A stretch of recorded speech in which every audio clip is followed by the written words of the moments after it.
in terms of survival. We all run out, don't we? We often run to the edge of the box. I wasn't, say about 6-7 weeks ago. Then you can check, don't you? Definitely now I'm very worried. And watch Harry Maguire. I do feel his pain because he is missing key players. Watch how slow. But even with them key players, I still don't think it's going to make a huge difference because of the way he plays and the way that they follow around individuals in league gaps. And great teams, big teams, will exploit that. And we've seen it week in, week out now.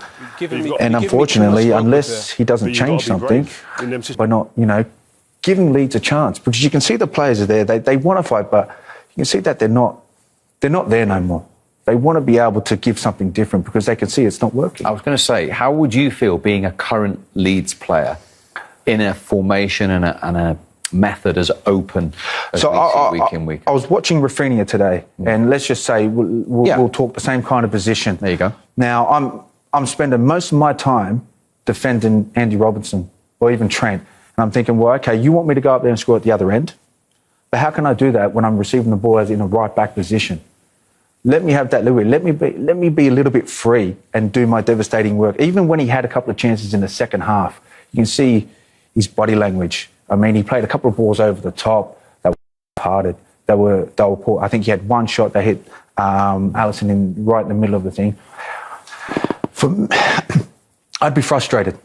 I'd be sitting there saying, please, we respect you, but let's change something just for these last few games, and let's see if we can do something different, because what we're doing now is clearly not working. I think I've no chance of him changing.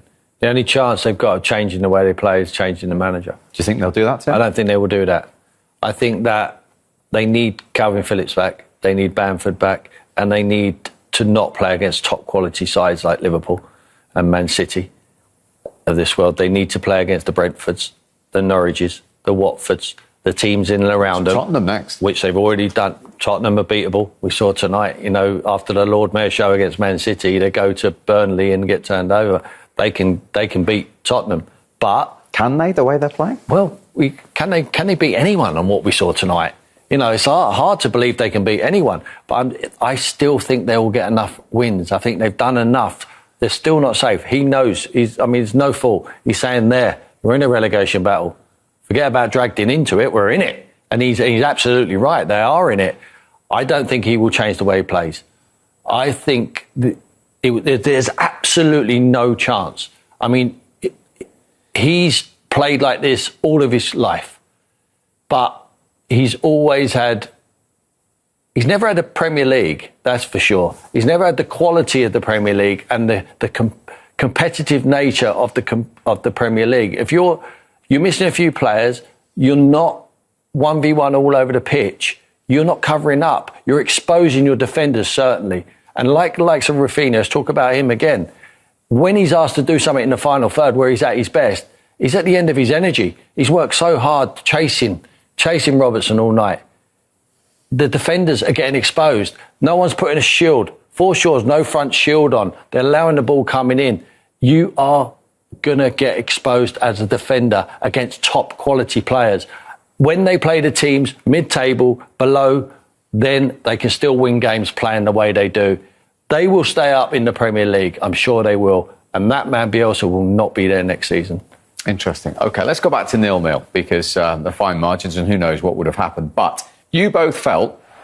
Anywhere else on the pitch, that's a foul. I have to agree. Even that the ball goes behind as well.